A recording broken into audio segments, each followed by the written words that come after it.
Hi everybody, I hope you're all keeping well at home. You're being kind and helpful and getting all of your jobs done that you've been set by your teachers. I thought I would come and read you a story today. It's called Jim and the Beanstalk, not to be confused with Jack and the Beanstalk, but it does have some similarities. See if you can spot them. I'm going to hold up the book, but the writing will be backwards because I'm filming this on my iPad, but you can see the pictures still. Early one morning, Jim woke up and saw an enormous plant growing outside his window.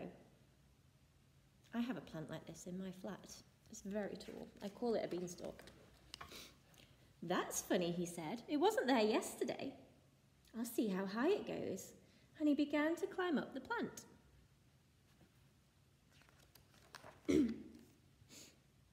It certainly is a big plant. Look at him all the way up there. Very brave. It certainly is a big plant, he said, as he went into the clouds. When he reached the top of the plant, Jim saw a castle. I'm hungry, he said. I'll ask at that castle for breakfast. I hope they have cornflakes. Very brave. Jim ran to the castle and knocked on the door. It was a very big door. He waited and waited until the door was slowly opened by a very old giant. Aha, said the giant, a boy, a nice, juicy boy. 3 fried boys on a slice of toast. That's what I used to enjoy eating in the old days. But I've got no teeth now. Come in, boy, you're quite safe. Let's see. Giant. The giant shared his breakfast of beef and beer with Jim. Is your name Jack? Asked the giant. No, said Jim. It's Jim. Did you come up the beanstalk? Asked the giant. I came up some sort of plant, said Jim. It's that beanstalk again, said the giant. It came up once before. And that pesky boy, Jack, stole some of my father's gold and took our golden harp and our golden hen, and I've never really been happy since. And now I'm old too. I can't even see to read my poetry books because the print is too small. What might the giant need to help him read his poetry books?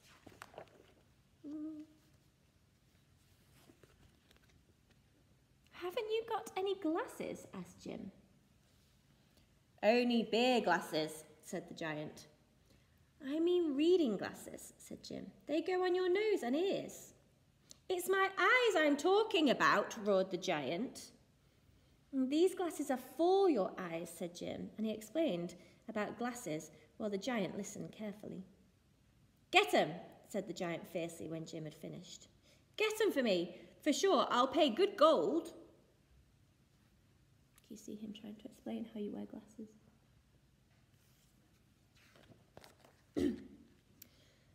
I'll have to measure you, said Jim. So Jim measured the giant's head. The giant gave Jim some gold coins. Oh, here. It's a big gold coin.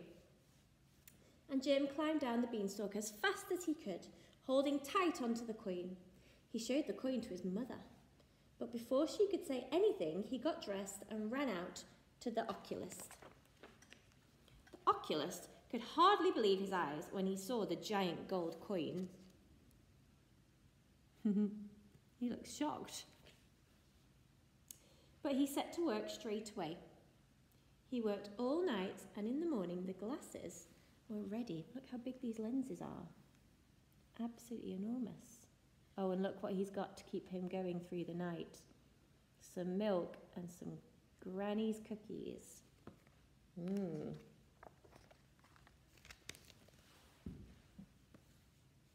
Jim carried them home.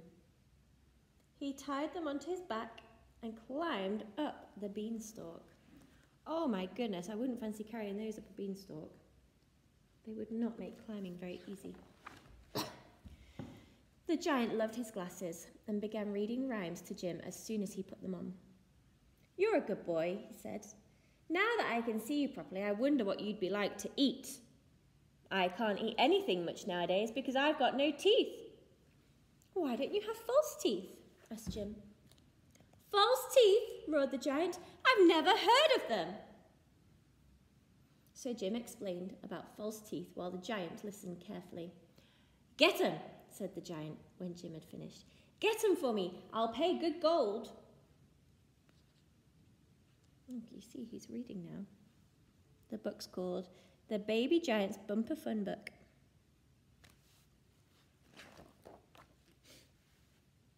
Oh no, that does not look safe, does it? So Jim measured the giant's mouth. Make them big, said the giant, and sharp. I like sharp teeth. The giant gave Jim another gold coin, and Jim climbed down the beanstalk as fast as he could, holding tight to the coin. He showed the coin to his mother, but before she could say anything, he ran off to the dentist. Oh my goodness. Look at the dentist's shocked face at this giant gold coin. The dentist could hardly believe his eyes when he saw the giant gold coin, but he set to work straight away. He worked all night, and in the morning, the giant teeth were ready. Jim carried them home, and then he tied them onto his back and climbed up the beanstalk. Love that. Everyone's panicking. That would scare me as well if I saw this in the street. Walking down Fulham Road, a giant set of false teeth. The giant loved his new teeth. He jumped up and down, chomping at his jaws and gnashing the teeth until sparks flew. Must be very strange not having teeth. Oh, look at him. He loves it. Look at him. He looks so happy now. And the giant sat down and looked at himself in the mirror. Ah, he said, I used to be good looking. A great head of flaming red hair I had, and now look at me. Why don't you have a wig? Asked Jim. A wig? Roared the giant. Never heard of a wig. So Jim explained about wigs, while the giant listened carefully. Get one, said the giant when Jim had finished. Get one that's red and curly. I'll pay good gold. So Jim measured the rest of the giant's head. The giant gave Jim another gold coin, and Jim climbed down the beanstalk as fast as he could, holding tight to the coin. He showed the coin to his mother, but before she could say anything, he ran off to the wig maker's. The wig maker could hardly believe his eyes when he saw the giant gold coin, but he set to work straight away. He worked all night, and in the morning the wig was ready. Jim carried it home and then tied it on his back and climbed up the beanstalk. You can't tell, this picture's in black and white, but can you imagine seeing like a giant red wig with legs walking down the street? Be a very funny look indeed. Oh, yes. Look how happy the giant looks. I love his wig. He looks so cute. The giant loved his wig. I look about 100 years younger, he said. He put on all his best clothes and danced around the room, beaming at himself.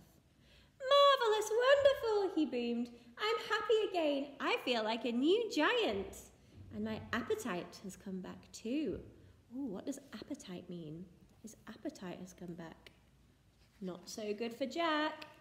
If you've got a big appetite, it means you're very hungry. Oh no, he's looking very sneaky. The giant stood still and looked at Jim. Fried boy, he said. And he said thoughtfully, Jim waited to hear no more. He ran to the beanstalk, slid down it as fast as he could, and landed below in a heap. Phew. Above him, he could hear the thunder of the giant's footsteps. Seizing an axe, Jim swung mightily and chopped down the beanstalk. At the very moment the beanstalk fell, something else landed beside Jim with a thud. It was a huge piece of paper wrapped around a giant gold coin. On the paper was written, he's not got very good spelling, Dear Jim, thank you for the teeth, Teath, and the glasses, Also the lovely wig. Your friend, the giant. Jim ran inside and showed the giant gold coin to his mother. At last you can keep a coin for yourself, she said.